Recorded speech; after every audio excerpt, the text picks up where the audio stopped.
Tuko na rumbu kwa sokoni na mtoto yangu ati mimi niko nashikilia hivi kamera yangu. Sherehe sasa hii buda. Sikizeni.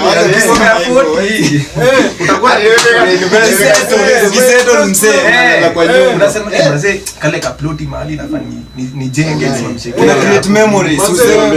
Mimi naambia kitu moja. Naona nikianzisha inaweza fanya mambo. Mimi naambia kitu moja. Before project tulia naambia kitu moja. Mimi kitu nafanya tu niwaambie tu vijana saa hii. Kwa nini mnakosa kuoa? Punguzeni umalaya. Haya hata usiseme. Punguzeni umalaya. Bro vijana huko nje ni malaya. Okay, sasa yani kila mtu akienda tu hapa hivi ananusa tu malaya.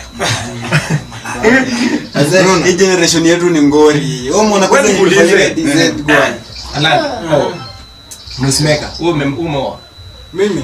Okay, mi personally sijamari. Reason kwa nini bana? Tuambie na uko miaka ngapi? Tunasema miaka na reason.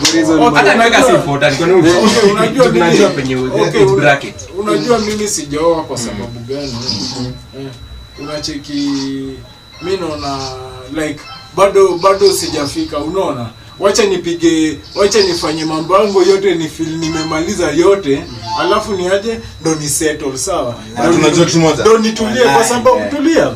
Ndo unajua kwa nini? Because mimi sitaki kufanya mtoi wa mtu akue kama kitunguu kwangu jioni, unaona? Kitunguu. Ashika amelia maduru mayowe ukurete maderemo. Wewe mtoto wa mtu kitunguu ni kama ulimokota kwa soko. Amesema ukweli. Wacha amalize vitu yote wakati akiseto atakuwa best. Sio hiyo ndio reason ya mimi bado sijamari, unaona? Because sitaki nikuwe na wife. Wewe director natoka nje ku. Director. Wote hapo mahali pa kitunguu. Kitunguu.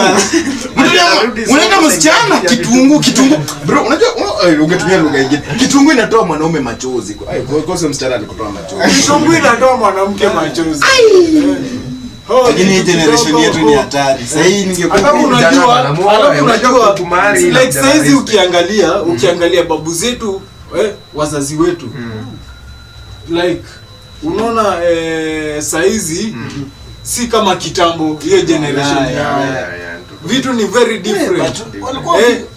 In terms of in fact kila kitu health, sasa economically, unaona kuna mama mwingine unaona culturally, unaona like kama zile land zenye babu zetu walikuwa nazo, walikuwa na land big, si ndio? That's why ungekuta wana marry 2 wives, 3 wives, 4 wives, lakini saa hii wewe ni couple yote unatafuta.